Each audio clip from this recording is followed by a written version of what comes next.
Welcome to the Nace House, a property of the Hanover Area Historical Society. I'm Jim Schuman, and I'm going to give you a brief tour. It was built sometime around 1783. The person who was responsible for building it was a Matthias Nace.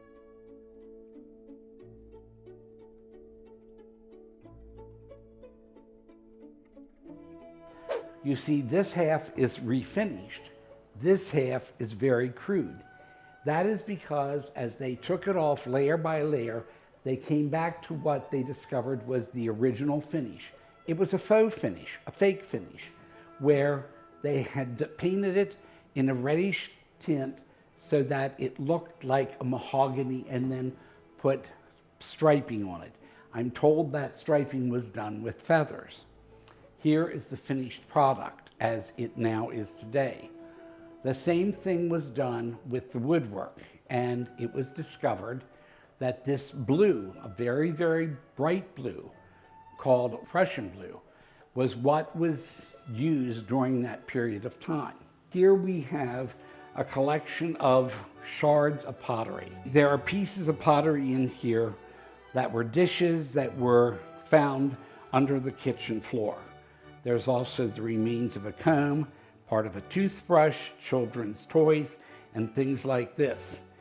There weren't junk collectors, so you threw things like this under a loose board in the kitchen. One of my favorite things in here is this item. It's a pigeon roaster. Pigeons were an extremely important part of the diet. That's why we have the area that we call the Pigeon Hills. But people shot them and sold them to restaurants and to hotels. This one was capable of holding 10 pigeons. Now, you see they weren't very big, but that's the whole thing. When they're young, they're called squab. This is your knife and your fork. Take a look at the fork. It's very pointy, very, very sharp. The knife is very thin. It's a wide item. You would not want to eat with this, and you didn't. You used this to stab the potatoes or the meat or whatever it was, put it on your plate, and then cut it. After you had cut it, you would turn the blade away from you, scoop up the potatoes or the meat, put it in your mouth. My mother always said, "Jimmy, you don't eat with your knife."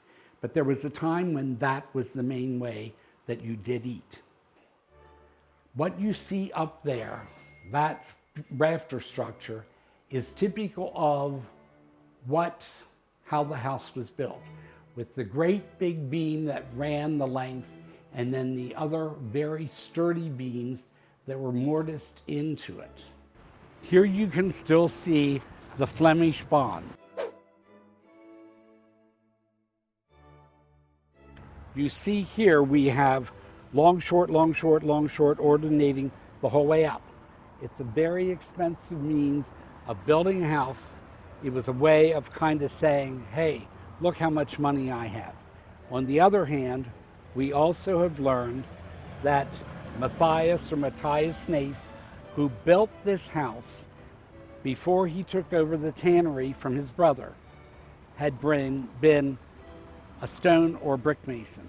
So it was logical that he would build an all brick structure when he came to Hanover.